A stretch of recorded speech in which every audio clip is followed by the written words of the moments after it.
டிவிக்கு என்ன சொல்றாங்க, எங்க கொள்கை எதிரின்றாங்க. ஓகே. டிஎம்கே என்ன சொல்றாங்க, இவ்வளவு நாளா நாங்க எதிர்த்துட்டு இருக்கோம், தொடர்ந்து எதிர்ப்புன்றாங்க. இந்தியா பிளாக் என்ன சொல்லுது, அவங்களை எதிர்ப்பதுதான் அரசியல். அப்ப ஏன் இங்க ஒரே அணிக்கு வரக்கூடாது? இதுதான் திருமாவளவன் எடுத்து என்ன தப்பு இருக்குது? கேரளாவில் காங்கிரஸ் இடதுசாரிகளும் பயங்கரமான மோதல். பினராயி விஜயன் RSS காரவனே பேசுறாரு. ராகுல் காந்தி அங்க இந்தியா பிளாக்ல கூட்டணியில மார்க்சிஸ்டும் உட்கார்ந்து காங்கிரசும் உட்கார்ந்து.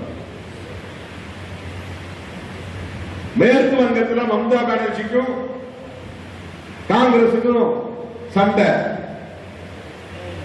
ஆனா இந்தியா பிளாக்ல 2 பேரும் வந்து ஒன்னா உட்கார்றாங்க. தமிழ்நாட்டில் அப்படி ஒரு அரசியல் நடக்கக்கூடாதா?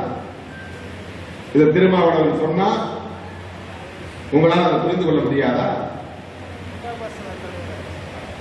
உங்க கட்சியிலிருந்து ஆளை தூக்குறாங்களே. இப்ப கூட நான் ரெடியா இருக்கிறேன். எவ்வளவு பேர் வேணும் நானே அனுப்பி வைக்கிறேன்.